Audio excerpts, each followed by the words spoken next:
यार, मेरे सामने सारे बच्चे गैलरी में बैठे हैं, सभी को मैं बोला रेज योर हैंड, या मेरे को फिंगर दिखाओ, या फर्स्ट फिंगर दिखाओ, लास्ट फिंगर दिखाओ, मेरे को अनामिका कनिष्ठिका वो दिखाओ।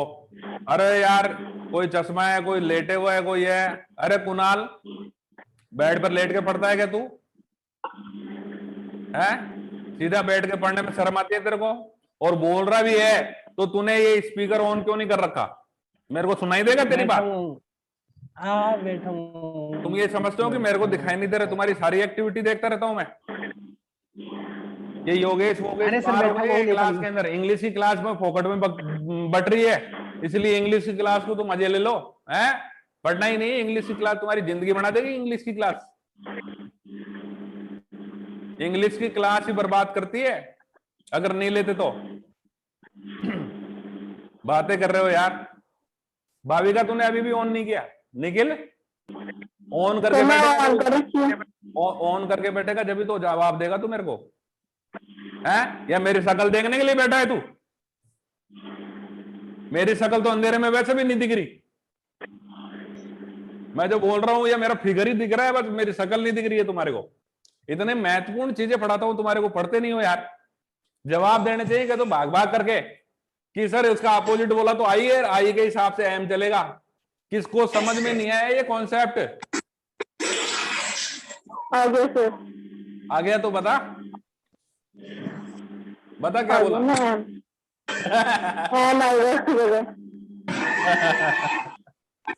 समझ में आ गया तो बता दे। अरे इतनी देर में तो यही समझ रहा sir, either or, neither nor, not only but also, else but or nor ये कंजक्शन तो सेकंड सब्जेक्ट के अकॉर्डिंग या फिर वर्ब के नियर बाय सब्जेक्ट के अकॉर्डिंग चलेगा।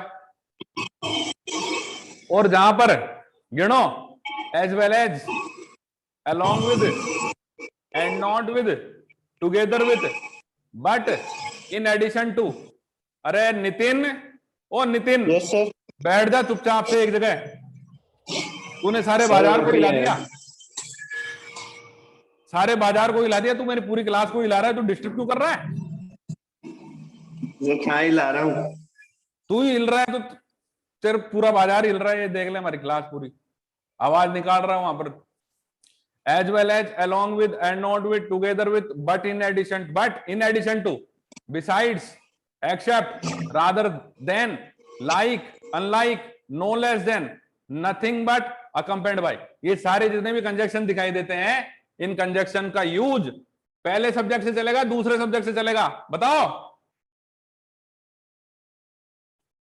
फिर आवाज नहीं आ रही? पहले से चलेगा कि दूसरे चलेगा? पहले से। यस, ऐसे बच्चों मेरे को रिप्लाई किया करो। Very good. अब अपन यहां पे पढ़ रहे थे ईच और एवरी में क्या डिफरेंस है भैया? ईच और एवरी में क्या डिफरेंस है? निखिल बता रहे? Nikhil, yes sir. ईच और एवरी में क्या डिफरेंस है? है? बता। चल भाई कुणाल बता रहे। एवरी यानी एक एक इंडिविजुअल। इंडिविजुअल का तो कोई नाम ही नहीं यार। दो लोगों के लिए होते हैं जब कोई मतलब। ईच और एवरी का मतलब होता है प्रत्येक, दो, प्रत्येक। क्या बोलते हैं हिंदी में? अरे every person, every student will go do this. अपन ये बोलते हैं every student will do this है। अपन ये बोलते हैं each and every student will do this homework. हर एक बंदा करेगा। बोलते हैं कि नहीं बोलते? Yes sir.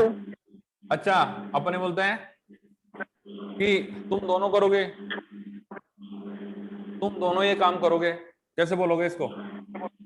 तुम दोनों ये काम करोगे, या तो ये बोलो to you two boys, you two girls, ऐसे बोलते हैं ना? Yes sir. अब अपन बोले तुम दोनों में से प्रत्येक ये काम करोगे, इसको कैसे बोलोगे? तुम दोनों में से प्रत्येक ये काम करोगे, कैसे बोलोगे? तुम दोनों में से ऐसे बोलोगे ईच ऑफ द टू, ऐसे नहीं बोलोगे एवरी ऑफ द टू। अरे ये बहुत बड़ा क्वेश्चन है एनडीए का, ईच ऑफ द टू। लेकिन अगर अपन 3 बोल दिए तो तो क्या ईच ऑफ द थ्री बोलेंगे? No sir. नहीं, फिर अपन जैसे ही थ्री या थ्री से ऊपर आ गए तो एवरी पर आ जाएंगे। ये समझ में आ गया क्या? Yes sir. यस सर। चलो नेक्स्ट पे आ जाओ।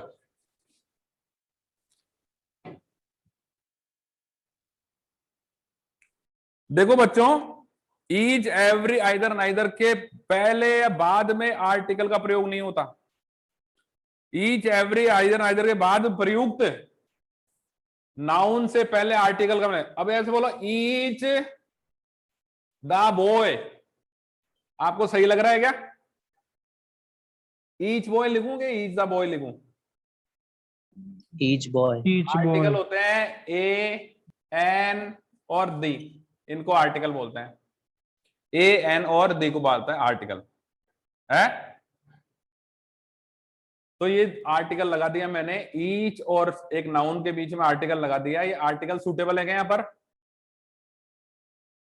No sir. Every a boy, ये लिखूं क्या यहाँ पर? एवरी ए बॉय है? No sir. ये सूटेबल नहीं है, इसको मत लिखना, ठीक है।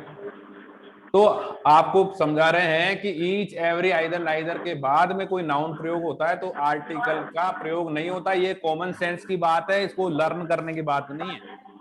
ये तो किसी पागल मनुष्य से भी पूछोगे ना तो वो भी इसका आंसर पॉजिटिव ही देगा। डेमोन्स्ट्रेटिव एडजेक्टिव, अपन बोलते हैं look at this pen. Demonstrative तो कर रहे हैं, आप बोलते हो हमारे साइंस का डेमोन्स्ट्रेशन है सर, हमारी क्लास साइंस का वो गैलरी बनाएंगे उसमें डेमोन्स्ट्रेशन है। तो अपन बोलते हैं sir look at this, look at that, look at this, look at that, look at these items, look at those items. अरे डेमोन्स्ट्रेटिव तो करते हो। याद हो गया क्या लिंक? डेमोन्स्ट्रेटिव एडजेक्टिव कौन से होते हैं? दिस, दैट, दीज और दोज। अरे होते हैं कि नहीं होते? यस सर। चलो इसमें सच और सेम और जोड़ लो। Look at such item and this is the same as this, तो सच और सेम और जोड़ लो। दिस, दैट, दीज, दोज से डेमोन्स्ट्रेटिव एडजेक्टिव बोलते हैं, किसी भी निश्चित वस्तु या व्यक्ति को प्रदर्शित करते हैं। अब यहां पर देखिए ये दो प्रकार के होते हैं, एक तो इंडेफिनेट होते हैं और एक डेफिनेट होते हैं। इंडेफिनेट का मतलब क्या होता है बच्चों? INDEFINIT। और डेफिनेट का मतलब क्या होता है? चलो सुबह से शाम तक जो भी काम करते हैं अपना डेली रूटीन होता है। सुबह जल्दी उठना, उसके बाद में अपन फ्रेश होने जाते हैं, उसके बाद में अपन ब्रश वगैरह करते हैं, फिर अपन बात करते हैं, नहाते हैं, धोते हैं, खाते पीते हैं, सोते हैं, रेस्ट करते हैं, एक्सरसाइज करते हैं, सारे दिन पता नहीं क्या क्या काम करते हैं।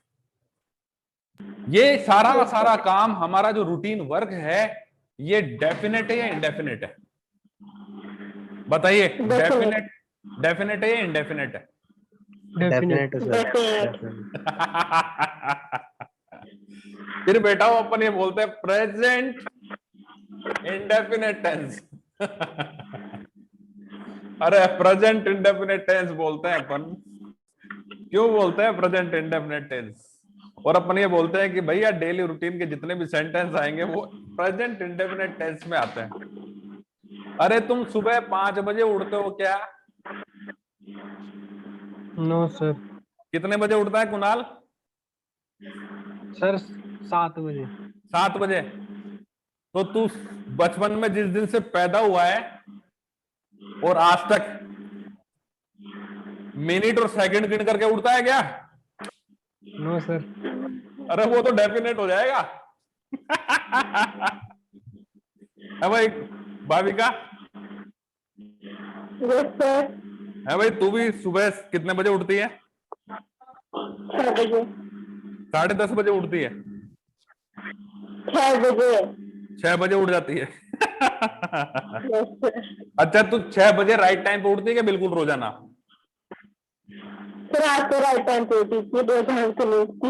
अरे तूने, ये मैं बोल रहा हूँ पिछले 1 साल से पूरा डेली रूटीन बताएगी तो रोजाना क्या 6 बजे ऐसे अलार्म बजा करके कि 6 बजते ही उठ जाऊंगी बस? 6 बजने के 2 सेकंड भी नहीं होंगे मैं उड़ जाऊंगी, ऐसा हो सकता है क्या? No sir. इट मीन्स वो डेफिनेट है या इंडेफिनेट है? इनडेफिनेट। अब आएगा Indefinite. तुम्हारे को बात समझ में? डेफिनेट का सर मतलब, आप पहले इंडेफिनेट का मतलब, इंडेफिनेट का मतलब जो डेफिनेट नहीं है वो इंडेफिनेट है। क्लियर है? आ रही है क्या बात समझ में? Sir Yes, sir. हाँ, तो यहां पर ये बोल रहे हैं कि सच द सेम द अदर, यहां पर देखिए डेमोस्ट्रेटिव एडजेक्टिव्स जो अपन पढ़ रहे हैं, this that these those demonstrative adjectives होते हैं। और ये जो डेमोस्ट्रेटिव एडजेक्टिव होते हैं ये दो फॉर्म में होते हैं, एक तो होता है डेफिनेट फॉर्म में, एक होता है इनडेफिनेट फॉर्म में। तो डेफिनेट जो फॉर्म होता है वो तो कंफर्मेशन है कि भैया ये तो डेफिनेटली होगा ही होगा। इनडेफिनेट का मतलब कंफर्मेशन नहीं है, भैया मैं सुबह 5 बजे भी उठ सकता हूं तो मेरी मर्जी है, तो रात को मैं दोपहर में जाकर के भी उठ सकता हूँ 10:30 बजे, 12 बजे भी उठ सकता हूँ, कोई दिक्कत वाली बात नहीं है। काम होगा तो उठूंगा, नहीं होगा तो नहीं उठूंगा भाई, सोता रहूंगा और क्या है। तो ये होता है इंडेफिनेट और डेफिनेट। इसीलिए इंडेफिनेट बोलते हैं जब अपन डेली रूटीन वाले काम करते हैं। पास्ट इंडेफिनेट, जो पास्ट में अपन डेली रूटीन में करते थे, सुबह में जाता था, वो करता था, ये करता था, वो करता था। ऐसे ही अगर मैं दिनचर्या बोलूं, मेरी डेली रूटीन बोलूं, मैं सुबह उठता हूँ, फिर खाना खाता हूँ, फिर पानी पीता हूँ, ये करता हूँ। अरे तो डेफिनेट वर्क नहीं है, तो इंडेफिनेट है भैया। तो इंडेफिनेट और डेफिनेट की परिभाषा समझ में आ गई आपको?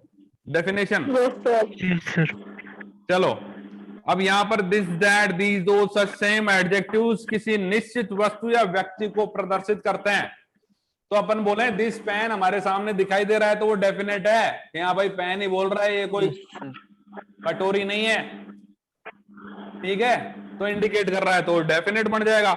और अगर वही चीज किसी खास अर्थ में व्यक्ति वस्तु के प्रदर्शन का काम करते हैं तो वो निश्चितता के अर्थ में नहीं माना जाता है कि सच थिंग्स आर दैट। अब वो थिंग्स दिखाई नहीं दे रही है तो उस कंडीशन के अंदर वो इंडेफिनेट में भी आ जाती हैं। तो ये कोई बहुत ज्यादा इंपॉर्टेंट चीज नहीं है ना? ए ध्यान रखें, a an a certain another this that का प्रयोग हमेशा सिंगुलर काउंटेबल नाउन के साथ में किया जाता है। अब आप ये बताइए सिंगुलर का मतलब क्या होता है, प्लूरल का मतलब क्या होता है, कौन बताएगा? सिंगुलर क्या होता है?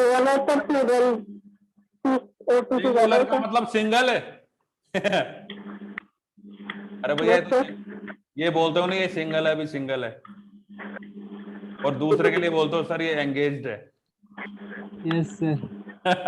देख कैसे बोल रहा है, ये सिंगल है और ये एंगेज्ड है, ये तो तुम्हारे को पता है। चलो, सिंगुलर का मतलब होता है सिंगुलर काउंटेबल, एक को बोलता है सिंगुलर, और काउंटेबल जिसको काउंट किया जा सके, ए एन एनी, फिर ए सर्टेन, सर्टेन तो वैसे ही सिंगुलर है, ए लग गया। अनोदर का मतलब दूसरा, दूसरा कोई एक, दूसरे आएंगे तो वही अनेक, दूसरा कोई एक। और दिस दैट, दिस पेंस नहीं कर सकते आप, दिस पेंस नहीं कर सकते आप, क्या बोलोगे? This pen. इसको प्लूरल में ही नहीं लिख सकते। आई बात समझ में? अरे दिख रहा है कि नहीं दिख रहा?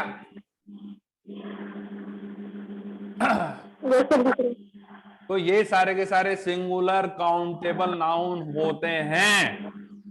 जैसे this horse, a certain girl, this book, इनका सबका प्रयोग सिंगुलर में किया जाता है। किसको बात समझ में नहीं आई?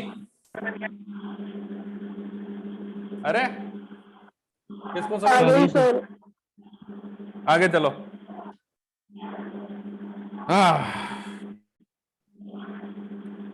दीज, दोज, सर्टेन का प्रयोग हमेशा प्लूरल काउंटेबल नाउन है। अब these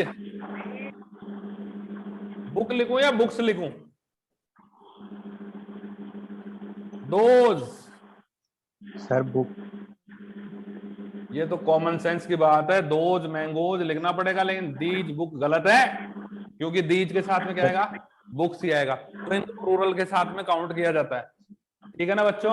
Yes, sir. Yes, sir.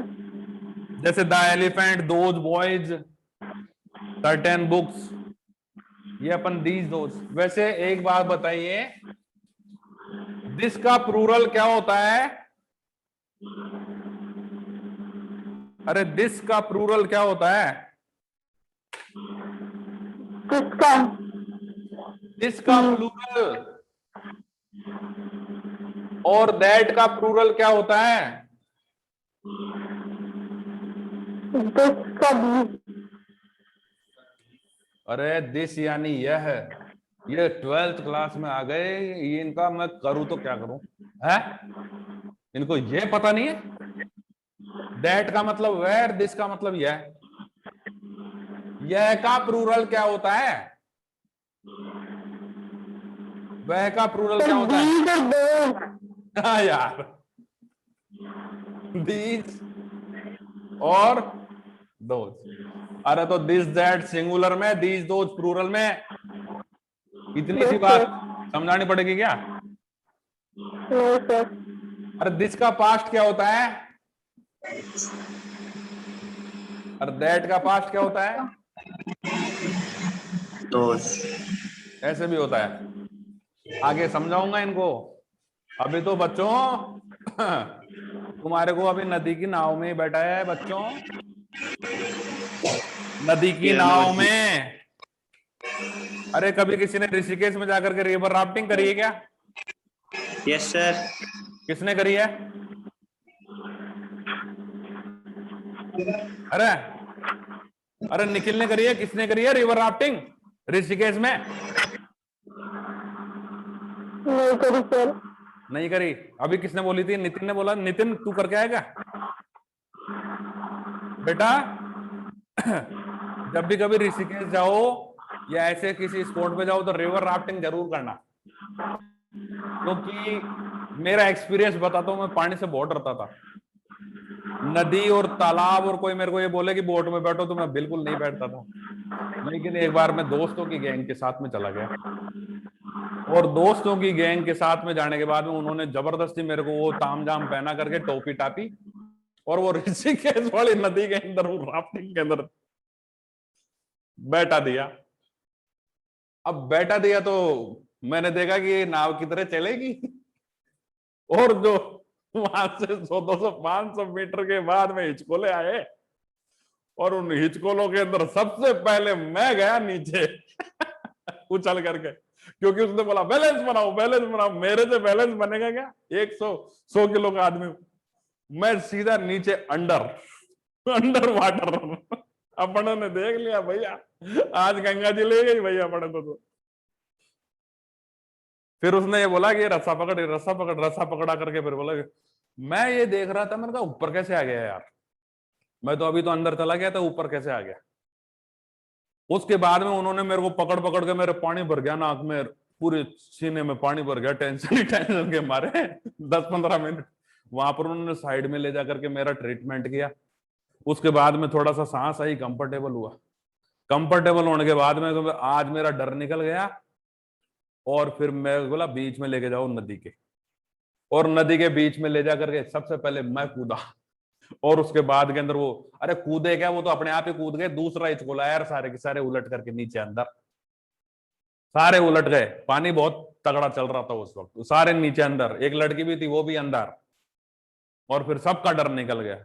इसलिए रिवर राफ्टिंग करके आओ। मुद्दा कहां से आया था? मेरे को भी मालूम नहीं। आगे चलो चलो। Numeral adjectives. अरे कहां चले गए सारे? भोग भी नहीं तुम लोग। दोस्तों नहीं है। कितनी बार बोला तुमने यार, वीडियो पर बैठा करो यार, मेरे को समझ में नहीं आता तुम लोग, मेरे को मजा नहीं आता, तुम लोग मेरे सामने नहीं हो यार। वीडियो पर बैठो, जब मैं बोल रहा हूँ ऑडियो, चार्जिंग लग रहा है। ऑडियो है ना, वीडियो पर बैठ जाया करो। मैं बोलूं जब ऑडियो अपना ऑन करके मेरे को आंसर दिया करो, ठीक है? वीडियो तो कम से कम बैठ ही जाओ वीडियो पर, क्या दिक्कत है वीडियो पर बैठने से? अब आएंगे आपके सामने न्यूमरल एडजेक्टिव। न्यूमरल का मतलब आपको क्या नजर आ रहा है यहां पर? NUM से क्या नजर आ रहा है? NUM। अरे NUM से कौन सा वर्ड बनता है? कौन सा बनता है? क्या sir? Numeral adjective NUM, NUM से क्या बनता है? नंबर। नंबर बनता है। न्यूमरल एडजेक्टिव वो होते हैं जिसमें नंबर दिखाई दे। क्या नंबर दिखाई दे? नंबर दिखाई दे। ठीक है, कहां गए सारे के सारे? हाँ भाई, यही है सर। सारे के सारे वीडियो पर आ जाओ। नहीं, अभी क्लास बंद करके जा रहा हूं मैं। वीडियो पर आ जाओ सारे के सारे। अरे तो इस पे जाना यार, वीडियो पर है तो दिख क्यों नहीं रहा? इस पे जाओ, व्यू पर। मेरे, अरे इधर इस पे आ, गैलरी व्यू पर। इस पे ऐसे कर दिया कर। मेरे को अभी देख कौन कौन दिखा दे रहा। भाविका वापस गई। भाविका मेरे को वीडियो पर चाहिए तू। सर फोन चार्जिंग पे लग रहा है इसलिए वीडियो नहीं कर पा रही। अच्छा, फोन चार्ज पे लगा हुआ है। अच्छा, दूसरा यस सर। कुणाल वीडियो पर। हाँ, सारे बच्चे वीडियो पर है। ठीक है, न्यूमरल एडजेक्टिव में क्या नजर आया आपको? NUMBER, नंबर नजर आ गया। तो ऐसी वर्ड्स जिसमें नंबर नजर आया आपको, वो न्यूमरल एडजेक्टिव होता है। जैसे डेफिनेट और इंडेफिनेट दो फॉर्मेट में होते हैं। डेफिनेट एड से एडजेक्टिव जो व्यक्तियों या वस्तुओं की निश्चित संख्या नंबर को आइडेंटिफाई करवाएं या क्रम को आइडेंटिफाई करवाएं। क्रम को, ऑर्डर, जो हायरार्की होता है उसको ऑर्डर बोलते हैं। अब नंबर होते हैं जैसे 1 2 3 4, और ऑर्डर होता है जैसे फर्स्ट सेकंड थर्ड फोर्थ। तो ऑर्डर चलता है फर्स्ट सेकंड थर्ड फोर्थ, और नंबर होता है 1 2 3 4। इस तरीके से नंबर होता है। ये सारे के सारे जो नंबर जो एक तरीके से ऑर्डर में चलते हैं और नंबर में चलते हैं, वो सारे के सारे क्या कहलाते हैं भैया? न्यूमरल एडजेक्टिव या नंबर एडजेक्टिव कहलाते हैं। किसको समझ में नहीं आई है? आ गई सर आ समझ। गई सर। अब आ जाओ। ये जो 1 2 3 4 है, 1 2 3 4, ये भी एडजेक्टिव है, न्यूमरल है, लेकिन निश्चित संख्या नंबर को इनको कार्डिनल बोलते हैं। क्या बोलते हैं बच्चों? कार्डिनल। कैसे याद करोगे? अरे कार कैसे चलती है? कार आगे कैसे चलती है? 1 2 3 4 और 120 की स्पीड पकड़ लेती है, पकड़ लेती है ना। तो कार से बनाओ कार्डिनल। 1 2 3 4 120 की स्पीड पकड़ लेती है। अभी आ गए समझ में? कार से 1 2 3 4 स्टार्ट करो, 1 2 3, कार चल दी। ऐसे याद कर लेना, कार्डिनल का मतलब ये। और ऑर्डर का मतलब आप जानते ही हो, फर्स्ट ऑर्डर का आदमी है भैया, is the man of first order. Order, ordinal, first second third fourth fifth. Order चलता है first second third fourth fifth six 7 8, और ये चलता है 1 2 3 4 5 6। अरे ये 1 2 3 4 ये फर्स्ट सेकंड थर्ड फोर्थ, बस ये ऑर्डर है। 3 4 को ही अपन को देखना है, बाकी तो सब बराबर हो जाता है उसके बाद में। भाई नितिन बोल रहे थे कि ऑर्डर से बोल, फर्स्ट सेकंड थर्ड बोल नितिन। 10 तक यस बोल, सर। फर्स्ट सेकंड बोल देगा 10 तक, 10 तक फर्स्ट बोल। सेकंड थर्ड और हाँ, फिफ्थ सिक्स्थ सेवेंथ अब इसमें 8 बोलेंगे 9 5 10। 1 2 3 4 5, और अगर इसको ये ऑर्डिनल में बोलेंगे तो बोलेंगे फिफ्थ। क्या बोलेंगे? फिफ्थ। और अगर 6 को क्या बोलेंगे? 60 बोलेंगे सर। चल भाई कुणाल 1 to 20 बोल ऑर्डिनल में। 1 2 first second third fourth fifth six seventh 8 9 10 11th 12th 13th yes, 14th अब वहां पर बोलेंगे 11 और यहां पर बोलेंगे 11th। अब ये 11th है, TH लगा दिया। ये ऑर्डिनल है कि कार्डिनल है? ऑर्डिनल। ये ऑर्डिनल है। और अगर अपन सीधा 11 लिखेंगे तो ये ऑर्डिनल्स का, और पहले तो ऑर्डिनल्स का और बाद में कार्डिनल्स का प्रयोग किया जाता है। ये सबसे बहुत इंपॉर्टेंट चीज है, बहुत इंपॉर्टेंट चीज बता रहा हूं। आपके पास में एक सेंटेंस है,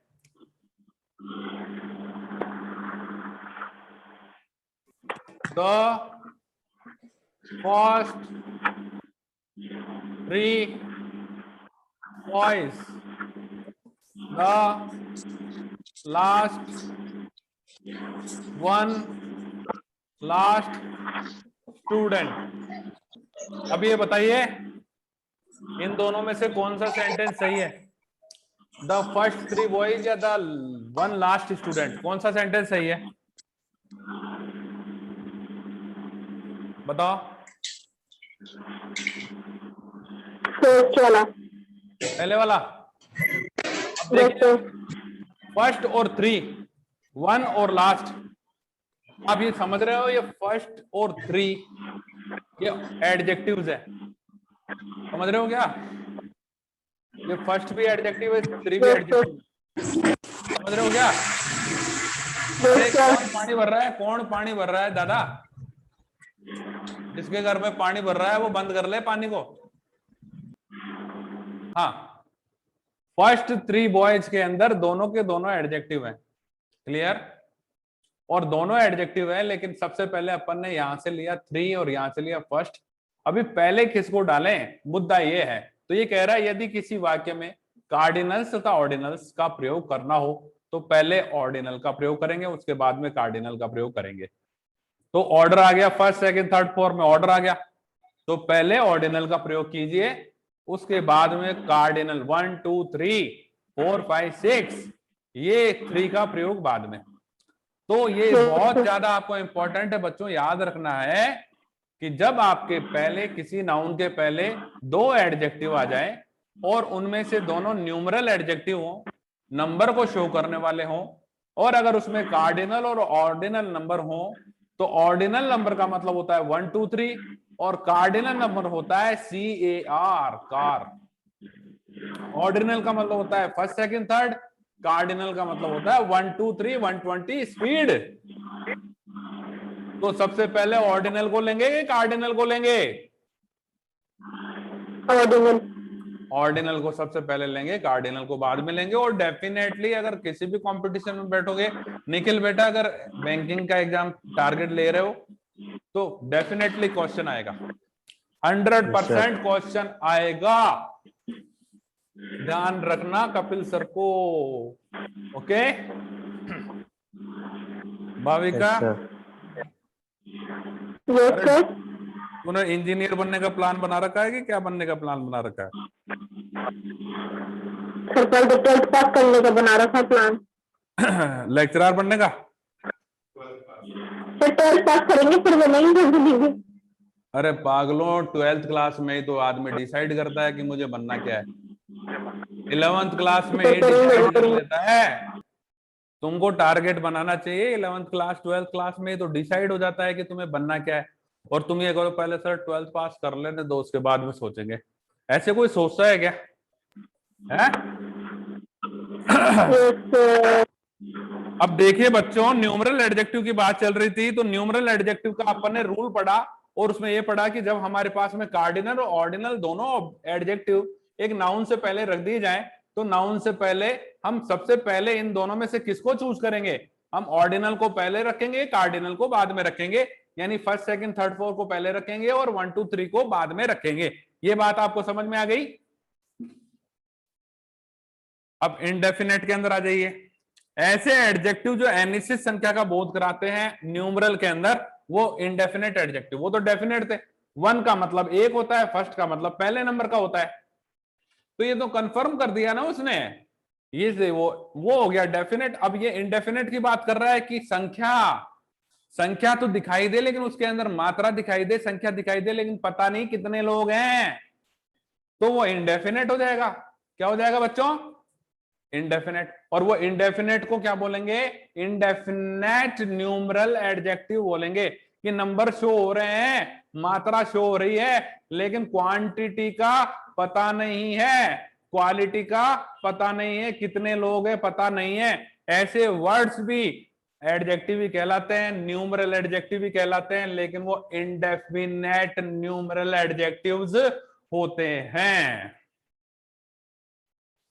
आओ, जैसे मैनी, मैनी को देख करके पता लगता है आपको कितने आदमी हैं। सम को देख कर पता लगता है कितनी क्वांटिटी है। इनफ को देख के पता लगता है, अरे इनफ इनफ। खाना खाते हो, अरे इनफ इनफ, अरे यार 2 तो खाओ गुलाब जामुन यार, अरे इनफ सर इनफ। उसके बाद के अंदर 2 रसगुल्ले और टिका दिए, अरे इनफ सर इनफ। फिर पनीर पकोड़ों की या इनकी सब्जी और बना करके निकाल दी, एक प्याली भर दी, अरे सर बहुत ज्यादा हो गया, आ तो पेट में। पंडित जी महाराज नहीं करते जितना वो कर लेते हैं, खुआ खुआ कर मोटा है। ऊपर से 4 और फिर काजू की कतली लपेट लेते हैं लास्ट में जाकर के, और फिर भी बोलते हैं इनफ सर इनफ, बहुत हो गया। कितनी मात्रा होती है इनफ की पता भी है क्या? अरे हंस भी लिया करो दादा वो। ये काजू की कतली खाए बहुत जमाना हो गया है? काजू की कतली याद आ गई, सारे के सारे काजू की कतली में जा रहे हैं। फ्यू का मतलब क्या होता है? फ्यू का मतलब भी पता नहीं है?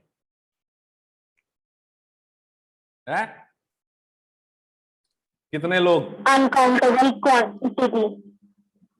वेरियस का मतलब ज्यादा होता है कि कम होता है? वेरियस का मतलब पता नहीं सर। अरे वेरियस, वेरियस तो बता दो यार, मैं कितनी बार इंग्लिश में बोलता हूँ यार।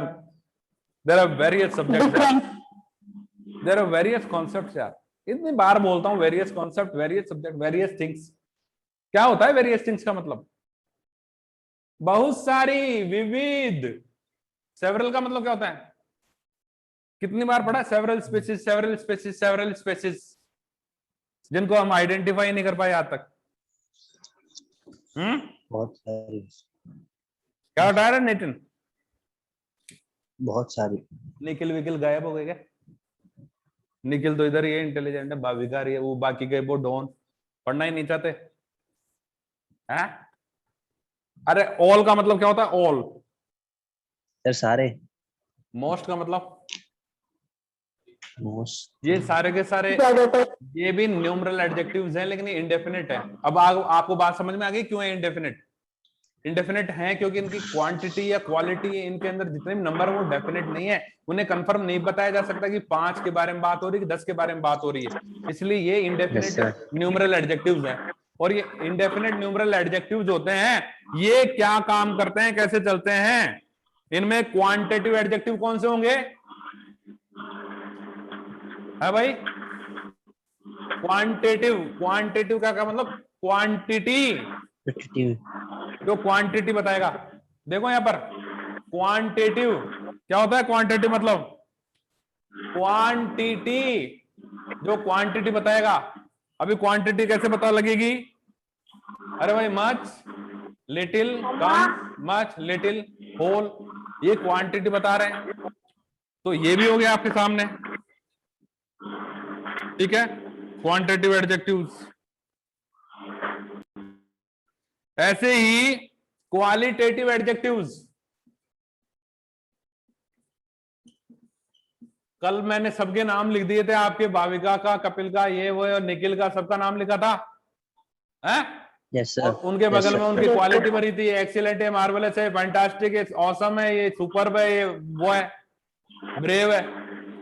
अरे उनकी क्वालिटी है। तो ये जितने भी नाउन है उनके बगल में उसकी क्वालिटी डाली है, क्वालिटेटिव एडजेक्टिव होते हैं। कौन से एडजेक्टिव होते हैं? Qualitative adjective. ओके, जैसे अपन बोले यस सर। यहाँ पर देख लीजिए, बिग, स्मॉल, गुड, बैड, अगली, ब्यूटीफुल। अपन ने बोला ब्यूटीफुल गर्ल, अभी गर्ल नाउन है तो गर्ल का क्वालिटी बता रहा है, ब्यूटीफुल है। अब big boy, big boss, small room, good character, bad thing, अगली लेडी, लगा दो जो कुछ भी लगाना चाहो। तो ये सारे के सारे क्वालिटी बताते हैं, इसलिए इन्हें क्वालिटेटिव एडजेक्टिव बोलते हैं। कौन सा एडजेक्टिव बोलते हैं? क्वालिटेटिव। क्वालिटेटिव। अब इंटेरोगेटिव एडजेक्टिव क्या होता है? कौन बताएगा मेरे को बिना गए? इंटेरोगेटिव एडजेक्टिव कौन सा होता है? जो क्वेश्चन पूछने के लिए use होता है। जिससे क्वेश्चन नजर आया वो इंटेरोगेटिव हो जाता है। Which girl do you like the most? बताइए, which girl do you like the most, इसके अंदर एडजेक्टिव कौन सा है? Which girl do you like the most, इसमें एडजेक्टिव कौन सा है? Most, है? which, अरे यार नाउन को देखो ना, नाउन की क्वालिटी कौन बता रहा है? विच। which, नाउन की क्वालिटी विच बता रहा है, और विच क्या है यहाँ पर? इंटेरोगेटिव एडजेक्टिव है। क्या है? इंटेरोगेटिव। interrogative, अच्छा, एक्सक्लेमेटरी एडजेक्टिव क्या होता है? कौन बताएगा? अरे बच्चों, जब समुद्र में कूदोगे तो इंग्लिश समझ में आ जाएगी धीरे धीरे। एक्सक्लेमेटरी एडजेक्टिव कौन सा होता है? एक्सक्लेमेटरी क्या होता है? एक्सक्लेमेटरी जैसे इमोशंस को रिप्रेजेंट करे। ये वाला, आपके इमोशंस नहीं, सडन एक्सप्रेशंस। अचानक उत्पन्न होंगे आपके भाव जब आपकी बिल्डिंग आपके ऊपर गिर जाएगी तब बोलोगे फिर ऐसे मत ओ बोलो, ओ क्या हो गया, क्या हो गया ये, ओ ऐसे बोलोगे जब, है? अरे सपने में गिर जाएगी, ओरिजिनलिटी में मैं विश नहीं कर रहा हूं। कहीं तुमने देखा कि कपिल सर ने हमें तो मार ही दिया, सपने में गिरने की बात बोल रहा हूं। कभी तो एक्सप्रेशन चेंज करो अपने, सडन एक्सप्रेशंस। मैं भी तो मेरे पढ़ाते वक्त सडन एक्सप्रेशंस चेंज कर लेता हूं, है? हंसने लग जाता हूं, yes sir, है? कभी डांटने लग yes जाता हूँ, sir, हंसते हंसते डांटने लग जाता हूँ, है? और जिस दिन सामने कोई आ जाता है तो डंडे से सूंध देता हूं पकड़ करके अरे ये भी मेरे सडन एक्सप्रेशन है यार ठीक है, तो ये है एडजेक्टिव को एक्सक्लेमेटरी एडजेक्टिव बोलते हैं, जिसके एक्सक्लेमेटरी वाला। What a beautiful girl. अभी बताइए, यहाँ पर ब्यूटीफुल एडजेक्टिव है, गर्ल एडजेक्टिव है? बताओ, what, यहाँ पर एडजेक्टिव ब्यूटीफुल है, ब्यूटीफुल। व्हाट? अरे पागल लड़की व्हाट बोल रही है? अभी मैं फिर इंटेरोगेटिव ऊपर की तो बात, what दे रखा था ना। इंटेरोगेटिव की बात कर रहा हूँ या एक्सक्लेमेटरी की बात कर रहा हूँ? हाँ, तो एडजेक्टिव की बात कर रहा हूँ। एक्सक्लेमेटरी में, इंटेरोगेटिव की बात पहले कर चुका, अभी एक्सक्लेमेटरी की बात कर रहा हूँ। ये एक्सक्लेमेटरी साइन रहा, ये देख, दिख रहा है क्या एक्सक्लेमेटरी साइन? yes sir, और इस एक्सक्लेमेटरी साइन के पहले नाउन है, और नाउन से पहले इसका क्वालिटेटिव वर्ड है। ये एडजेक्टिव है, लेकिन इसमें एक्सक्लेमेटरी साइन है, इसलिए इसको बोले एक्सक्लेमेटरी एडजेक्टिव। क्या बोलेंगे इसको?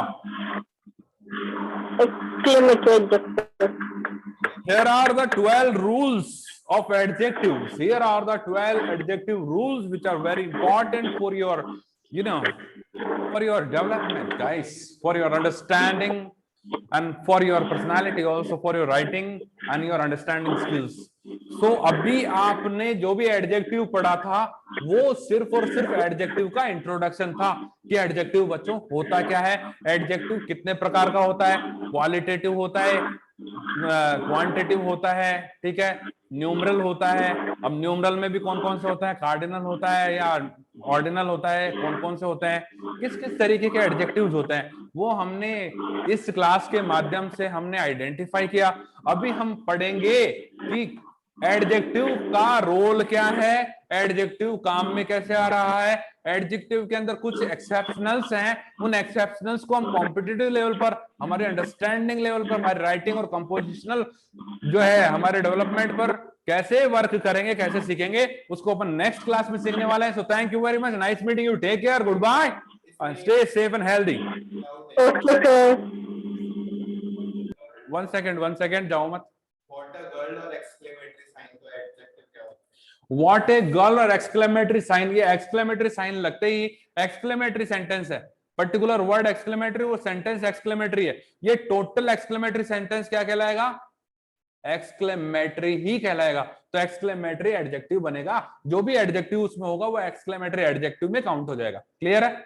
अभी व्हाट ब्यूटीफुल गर्ल, यहाँ पर गर्ल नाउन है, ब्यूटीफुल उसका एडजेक्टिव है, लेकिन गर्ल के सामने क्या लगा दिया, एक्सक्लेमेटरी सिंबल लगा दिया। तो एक्सक्लेमेटरी सिंबल लगने की वजह से ये जो ब्यूटीफुल जो वर्ड था, एडजेक्टिव था, ये एक्सक्लेमेटरी एडजेक्टिव भी बन गया है।